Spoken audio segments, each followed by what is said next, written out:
Hello and welcome to your next lesson on how to use Creo to create this time some detailed drawings of the coupling link. You can see in front of me here is the finished product of our drawings. We have 1, 2, 3 parts all on the one page, suitably dimensioned, and also we're copying basically what the textbook suggested here. We're actually doing a section line through our coupling link to give us a sectional front view. This reveals some interior detail here, and also on the retaining clip they've also sectioned through, which is only cutting through this part of the retaining clip here. We can see that cross-hatched here as well. I would argue that that's a bit of overkill, but anyway. So I'm basically going to be doing this in 3 steps. 1, showing how to bring all the parts in. 2, how to do basic dimensioning, and then sectioning, tidying up and publishing the PDF. Fair few steps in this drawing. Okay, so back to Creo.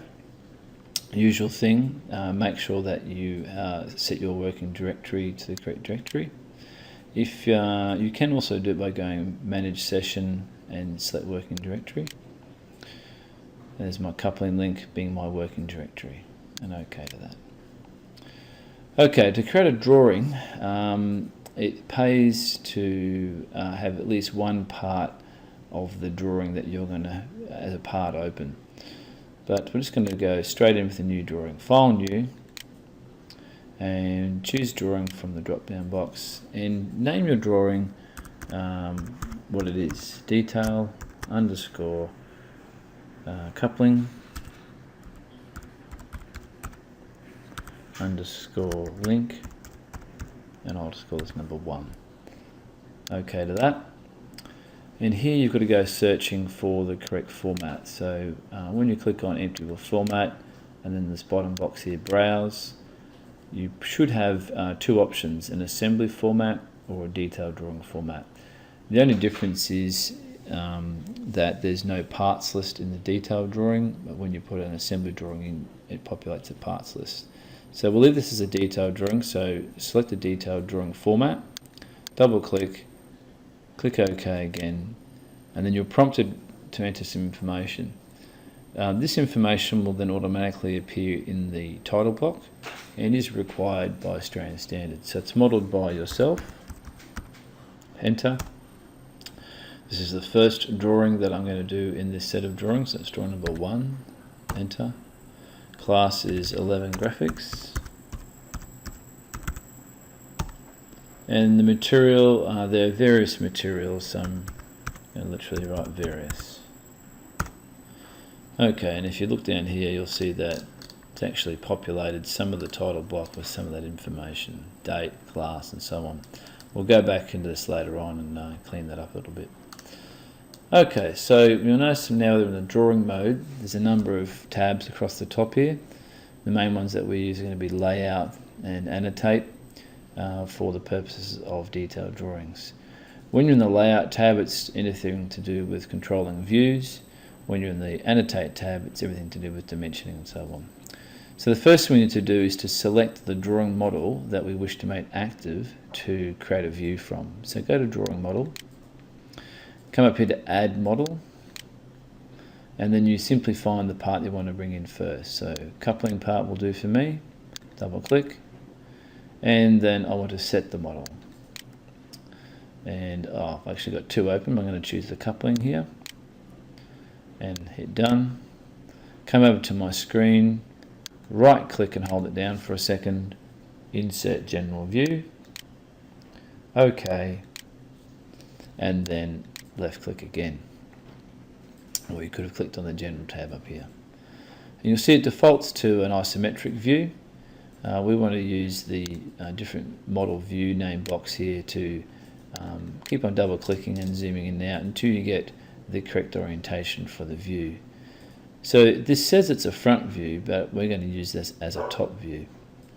So I'm going to apply and close and move that up to its position of a top view, and then while I'm at it I'm going to then right click and hold down, and I'm going to project a front view from that top view. So remember, the front view is always directly below the top view, can be nowhere else because of our dihedral board. And we've done the basics of getting the two views in of the coupling. No sense in putting a side view in because it doesn't give us any extra information. Now we need to bring in perhaps the retaining clip. So once again, Drawing Model tab, Add Model, go find the retaining clip, double click, and then set the model. Setting the model is basically saying I want the retaining clip to be the model that I'm creating the view from. Click on retaining clip, click on Done Retain, and same thing. This time I'm going to hit the General tab up here, just a different way of doing it. OK, left click again, and once again experiment with the different view positions here until you get the one you want. OK, so that could be my front view and I could project the top view from that. It's important here to check that your scales are the same. A scale of 1:1 for this view, and I'm assuming this is also a scale of 1:1. Click Apply and Close. Bring this down the page a little bit and right click, Insert Projection View. And then we do a similar thing then, of course, for the pin. Drawing Model, Add Model, go find a pin, Set Model, Pin, Done Return, General, OK, left click, move the box out of the road, and this time, basically if you look back at the final drawing, we went kind of like a side view or front view and then a side view. So to do that we might need to do a little bit of mucking around. Let's have a look. There's the view there. Back, no, that's no good to me. Front. Now, which view is that? Front, I can see, I think this is from the left-hand side. So I'm going to hit Apply and Close. Move the drawing over slightly. Right-click, project from that view. Okay, it's back to front there. So that was, I need to reverse it. That was a bottom view. So I might change that to a top view instead. And you can then see, because that's a top view now, this has repositioned itself in the correct orientation. Click Close. Okay, so that's really the first step to bringing those views in. Then we start adding dimensions, center lines, sectioning, and so on. So we might do some basic dimensioning, then we'll stop, and then we'll start a new lesson on sectioning and so on. We might start with the easier one to dimension. It's going to be the dimensioning of the coupling link up here. If we go back to our solution, we can see that we've got a dimension to the two centers of these two holes. Of course, we need the diameter for these two 32 holes, the diameter of the 60, a broken diameter here, or a broken radius of 75 to signify that the center is actually somewhere out in space, 6 millimeters, and that's about all the dimensioning we need. We need some center lines as well. So back to Creo, and you need to be into the Annotate tab if you're going to do any dimensioning. Now there's two ways you can go about dimensioning. One, you can kind of pick up the dimensions that you used when you modeled this, and you do that by selecting a view, coming up to this kind of torchy looking thing here and click onto it. What happens then is that because the dimension tab is now highlighted over here in Show Model Annotations, you can see that the dimensions from the actual model are coming in. As I hover over them, you can see that they become highlighted. And if you wish to keep that dimension, you simply click onto it, it goes black, and you can see it's checked over here. So I'm going to keep the 32. The 60 though I'm going to do down this end, so I'll just leave that, and I'm going to select the 100. That's all I want. I just want the 100 and the 32 from there. And now if I move my way down to the far right here of these tabs, this one is for center lines as well. So while I'm there, I'm also going to select some center lines that I wish to keep. So I'm going to select this center line of this hole at the right side here, and then of the one on the left side as well. And I'm going to hit Apply and then Cancel. And you can see here we've got some dimensions on our drawing already.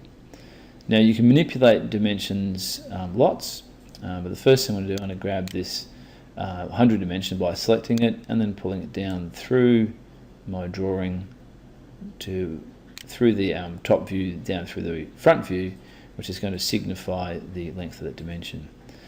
There's a little issue here. If I just deselect that dimension, you'll see that the leader line goes right through the drawing, which causes confusion. So I need to make a break between this leader line and the axis line and so on. So I'm going to select that leader line, move towards the end of it, and you see that you get a black square. Click and drag that black square down until it's just on outside the drawing like so. Same down the other end, black square, bring it outside the drawing, and then we're going to select this center line here, and we're going to extend the center line so it's just past the exterior of the drawing here. 1, same one here, 2, and while we're at it we might as well do the vertical ones. I'm not going to bother with these horizontal ones here because we're actually going to have a cutting plane coming through here later on. So there's the first one, 100 millimeters, to simplify that it was 100 millimeters from center to center. This 32 here, if I select it, I can move it around. If I hold my right mouse down on it, I can also change some things about the arrow styles and so on. I'm just going to hit flip arrow, and you can see here that it's changed it to a different style of arrow. It's still pointing to the center.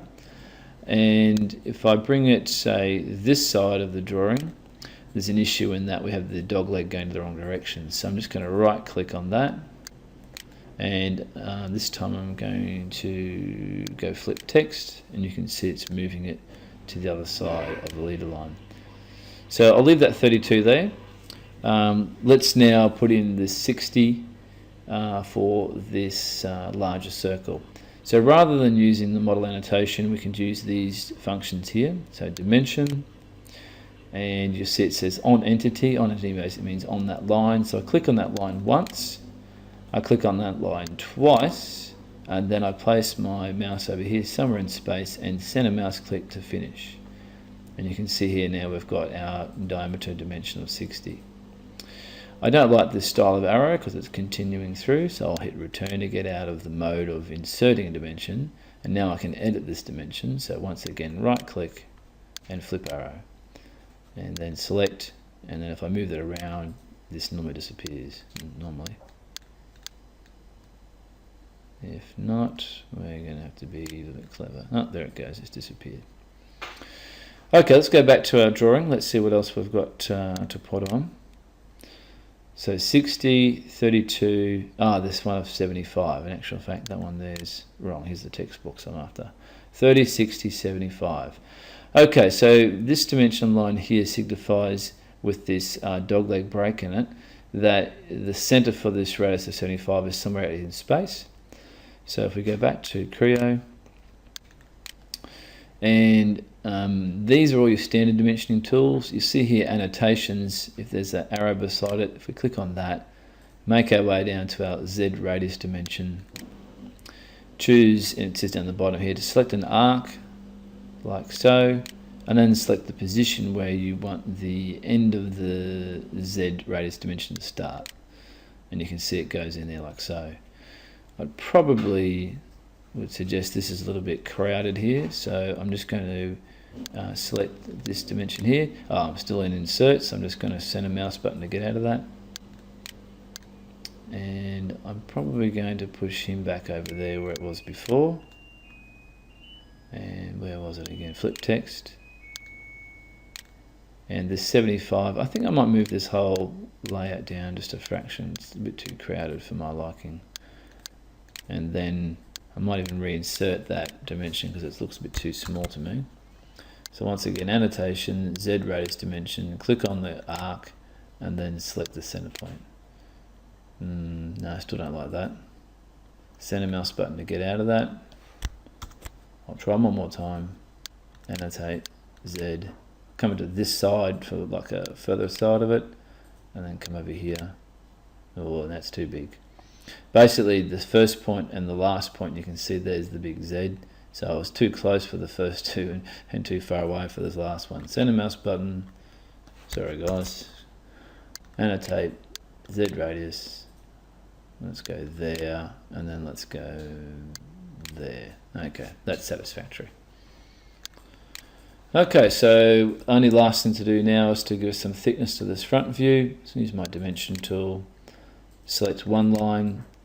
I don't need to push control, I can select the other line and push your cursor out to where you want the dimension to go and center mouse click. 6mm there, which is fine. So we use that technique to do the basic dimensions around the drawing. There's no more to do on the coupling. There's a couple of basic ones of diameter in here on the retaining clip and here and so on, pretty much the same. What I will do is show you how to do this 16 or 32mm dimension and perhaps this radius of 10. And there's a couple of little tricky ones over here as well. So I'm going to assume you can do these. I'm just going to focus on this radius of 10 and the 16. So we'll come back to our drawing. Hit return, and first of all we might do some this radius of 10 first. So I'm just going to go dimension, click once this time, and if I only click on once and then center mouse button, you'll notice it doesn't give us a diameter dimension, it gives us an actual radius. Let's get out of that insertion method type, and if we go to our final, you can see here that we actually want that sort of above extended elbow design rather than a simple leader line. So while that's highlighted, if I right click and go properties, it'll then pop up with a whole lot of data. If you go to display, text orientation, the default setting is this one. If you change it from that to above extended elbow, you get, in my opinion, a much more satisfactory way of showing that radius of 10. Okay, so we'll leave that there like so. The next dimension to place in is going to be this 32mm dimension here, and we know from when we modelled the drawing that the 32 dimension came from where this axis line intersected with this straight line here. So it's a little bit tricky sometimes to get exactly to that point we want to dimension. So I'll just show you how not to, then how to dimension this correctly. So back to Creo, use my dimension tool as I normally do, saying on entity, and if I just click on this surface here, 1 and 2, you'll see that the lines have gone red. If I come over here with my cursor and center mouse click, it gives me an angle dimension, which is not what I'm after. I'm just going to stay in dimension, but this time I'm going to move my cursor right up to the left hand side, almost to the end of that line, and you can see at that point where it's picking up the other line from that sketch. If I place it just on the end there, left click, you'll notice you get a white point appearing on the end of the line. So it's actually dimensioning to the end of this line to this white point.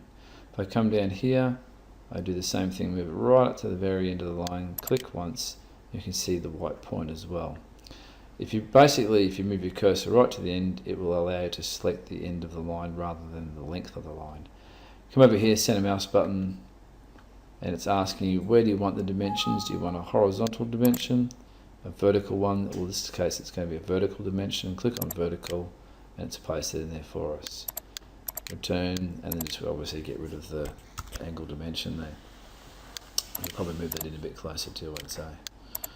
Okay, let's have a look at what else we've got there. We've got a radius of 10, 32, the 25, you can do those ones there. Some center lines, of course, so we go back to our Creo, select the view, go to the torch, and go over the center lines that you wish to include. Probably 1, 2. This one here wouldn't hurt, 3 and 4. Okay, into that. Now while we're there, let's look at dimensions. We might have a few there that we can probably just select already. Let's go to 25. We don't need the 100 because we know these two are going to be the same distance apart. The 40, is there 25 down here somewhere? Doesn't look like there is. Apply that and cancel. And then yeah, you can get in here and tidy these up much the way that we did with the last one. Okay, same sort of deal here, of course, with this front view.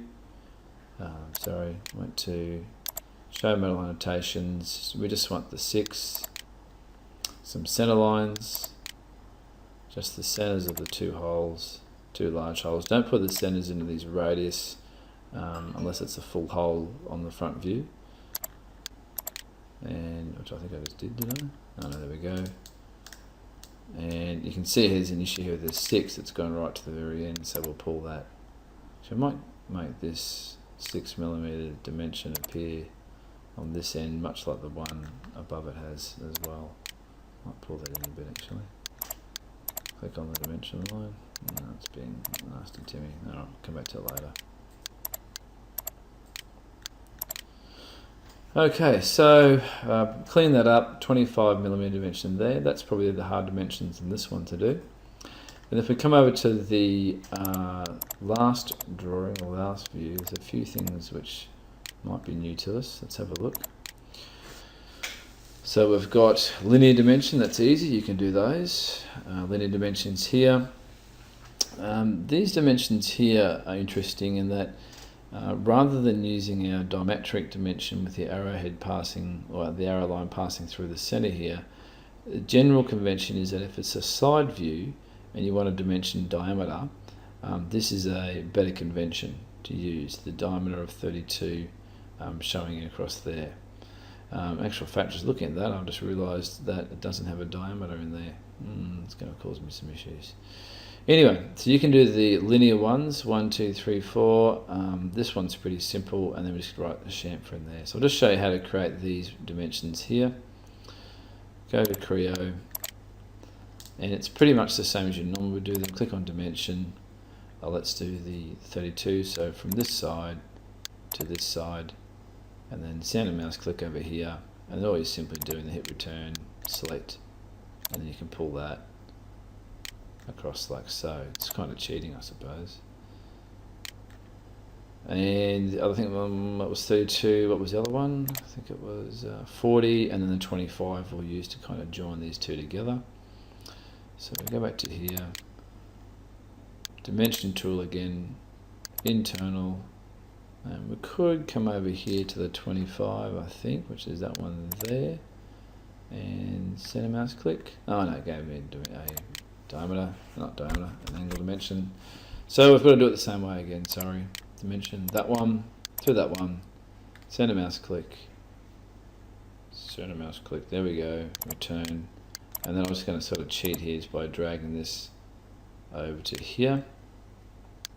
That stays a millimeter away from the item that we want to dimension to. And you can do the other ones in that same sort of mode. The linear ones you can do yourself. The only thing that we haven't covered yet really is just this chamfer icon. Chamfer text I should say. And this we create just by using the text tool. So we'll go back to here. You'll notice under annotate we also have the ability to put notes in. So click on the note tool. With or without a leader, which means basically with or without this line coming across. So we say with a leader line, everything else can remain standard default. Click on make note. Click on the thing that you wish to join the leader to. So I'm going to select this little edge here. Click once there. Once that's selected, click OK, and then done. It now says me to select the free point on the drawing to place my note, so I'm just going to click out here somewhere, and then it says enter the note. So I'm just going to type in there that is a chamfer of 1. So caps lock on, CHAMFER of 1, and enter once, enter twice, and done return, and there's our note. Simple as that. Okay. Obviously this drawing also needs some center lines. Let's see if I can pick one that goes all the way through. There's one there. We don't need the dimensions, apply. And you can see here, I'll grab that center line and just drag the center lines out rather than selecting them all. And the same of course over here. Shameable annotations, just choose the one that goes through the whole lot. There it is there. Apply and cancel. Okay, so there's your basic dimensions. Let's have a look. Oops, wrong button. You can do the linear ones. I've shown you to do those. That that's all done. Okay, the last couple of things to do is just to add these notes, the same way as you did them before, just with that text tool. So coupling to of, and some numbers here. These numbers basically identify not how many of them are, but the numbers in the balloon should relate to a parts list. I've just copied that from the actual, textbook drawing. Probably I'll leave them off for this one, I'll just give them the labels. So coupling to of, we'll show you how to do that. And then last thing we'll do is we'll actually then do the sections. So coupling to, where are we? Creo, note again, make note, and this time I'm just going to select anywhere on my page, I think, from memory. So just about here will do. Okay, done. Place that there. Actually, I don't think I should have selected that. Enter note anyway, and we'll go with what was it? Coupling. COUPLING, and there are 2 of per link. Enter, enter. Oh, okay, so it has given me a leader line, which I didn't really want. Done, return. And I might be able to edit that leader line out, I'm not too sure. I'm just going to move that over here somewhere. Let me have a look. Might be easier just to redo that. Yeah, we'll get rid of that. And off it goes. Try it again. Note, this time with no leader. Make note. That's it, doesn't ask to join anything. Click once. Coupling to of. Enter, enter. There we go. And done. And then obviously we need to space things apart so they're not all too cramped up. I'll move that view up there a bit. And so on. So spend some time looking at the solution and trying to get it all nice and neat. You can see here the final drawing. Now the sectional views, we better cover those, but I think I'll do that in a separate lesson. Looking at what else there. Oh, a title block. There's a few things we need to check in the title block here. The title for one. If we come down to our title block down the bottom here, we can see that it's defaulted to retaining clip. While you're in Annotate tab, you simply double click on there and then overscore this, which is actually this code for it. And we're just going to type in what we actually have drawn here. So it's the coupling link, details, and OK. King's Christian College, your name, strain standards, tolerances, dimensions, materials various, scales 1:1, the date it was drawn on, drawing number 1. This one here, sheet, this is the first drawing sheet, so number 1 of, probably only going to be 2, there's going to be these detailed drawings and some assembly drawings. Got a third angle projection symbol in our class there, so that's all complete. Make sure you save it, of course. Okay, and when you've finished doing the sections, we'll then publish it. Okay, welcome to the final stages of completing the detailed drawings for the coupling link. We can see here's our progress so far, and we'll just skip over to the final product. We can see the final product has a sectional front view along line AA, also a sectional front view of the retaining clip along BB. I've just noticed too, we're missing the diameter symbols of these 2 dimensions here. And that's about it really. We've got the sections and that to do. Okay, so let's go to sectioning and investigate how that works. So we'll just go back to Creo and we'll come up here to our first part, the coupling, and we'll notice we've got a top view and a front view, and it's the front view that we wish to section by putting a sectioning plane through the center here. So while you're in the Layout tab, double click on the front view to open its properties. Go to the Section tab, and at the moment you can see there's no section at all. Well, we want to add a section, so click the 2D Cross Section tab, click the plus symbol to add one, and you can see here that I've actually got one added from another time. So what I'm going to do, I'm just going to hit Create New, and I'll just move this box perhaps over here so you can see this other dialog box. Basically, it's what it is asking us here is what type of sectioning plane do you want, or cross section. Is it planar, which means it's just one single line going all the way through, or one single cutting plane? Or is it going to be an offset one where you can actually offset the cutting plane to go through a number of objects? For something simple like this, it's just planar, single, we accept that, we click on Done. You need to name every section. Now, we saw before that I had one that was already successful A, so this one needs to be something different. I'll call this one B. Hit Enter. And now it's asking us to identify a plane where the section cutting plane wants to be. So I'll come down to my tools down the bottom here, turn my planes on and off, zoom in and zoom out. And you can see they've actually got a plane there. So while I'm in plane, come across and I should be able to select that plane. You can see it highlights. If I hover there, it says Base F2 Datum Plane. Click on that and you'll see now that B has become successful. If we come down and hit the Apply button, you can see now that that front view has now been cut in half.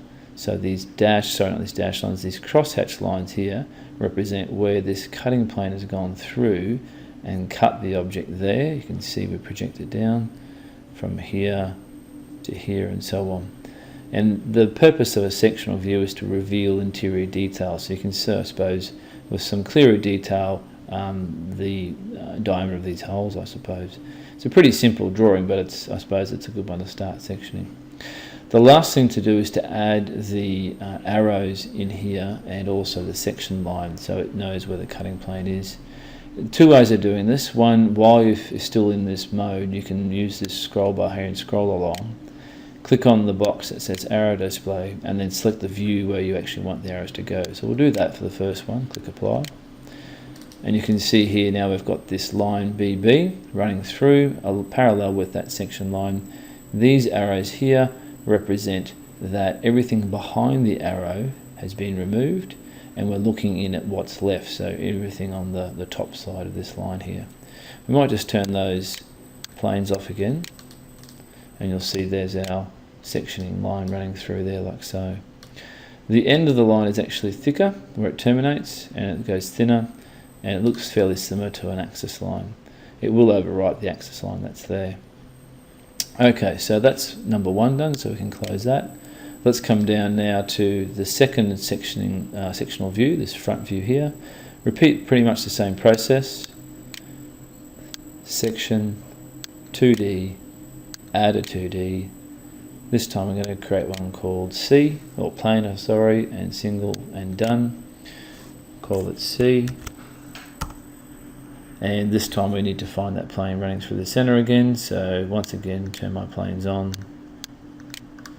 zoom in, zoom out, and we can select that plane, see it's successful, hit Apply. And this time I'm not going to add my arrows at this stage. I'm going to accidentally hit Close and turn my planes back off again.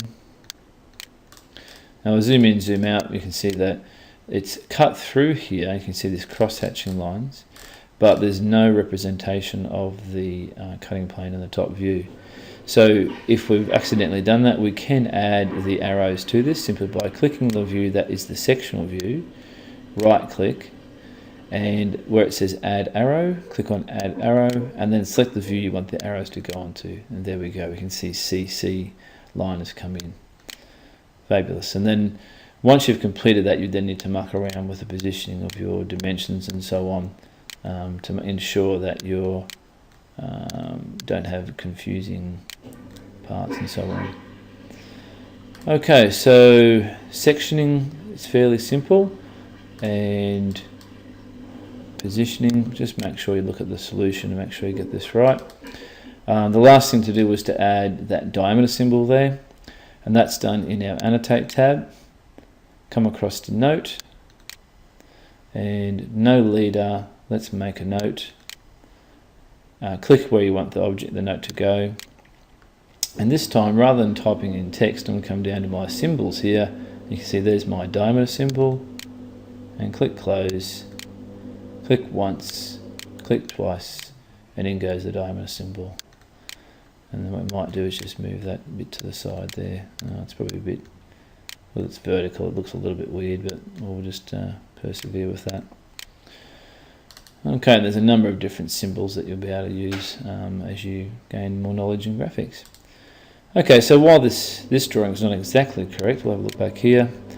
We can see this drawing's almost totally complete besides that diameter symbol, and our title box filled in, and we've got sectional views, so it's just about done. Okay, how you go with that? Okay, welcome to the last stage of this drawing, and that's taking it from this Creo view off to a PDF document. Basically, if you tried to do a print screen here from Creo, besides the colours and things being rather ordinary, also some of the geometry wouldn't appear correctly. So you always have to publish your drawings. To do that's a pretty simple matter. All we need to do is come up to the File tab, scroll down to where it says Save As, and if you want to do just a quick export to PDF, you can just simply click on that and click OK, and it will export your file as a PDF file. The first time it does, it takes a little bit of time. You can see here that now we've got the correct hidden detail lines being displayed. Also the section lines have been displayed correctly with our long, short dash lines, and on the ends they're thicker and so on. Things that you couldn't see back in the preview window, I suppose, in Creo. You can have some control over the quality of the PDF by doing a slightly different way of creating the PDF. My PDF viewers have a bit of a heart attack. Just hate that. So we'll just do it again. File, Save As, but this time rather than going quick export, I'm going to go Save a Copy. And down here, of course, we can change its name to something else, and we can also change the file format to something else. So PDF, I'm just going to overwrite that existing one. OK to that. Yeah, I've already got one there. And here we can change things like the resolution. I think the base resolution is 300. I crank mine up to 600. Grayscale rather than color. Dash the hidden lines. Use the pen table from the pens from the file. Open file in Reader, OK, and off it goes and does its thing. So yeah, there's your solution. To get it from there across to say PowerPoint, we simply just go File, Save As, Image, and JPEG, and just go to your settings in your JPEG, make sure they're set at maximum, which they normally are, and then of course save it in there as what it is, detail coupling link. I'll save over the top of my existing one. And I'm ready now to obviously put that JPEG into PowerPoint. Okay,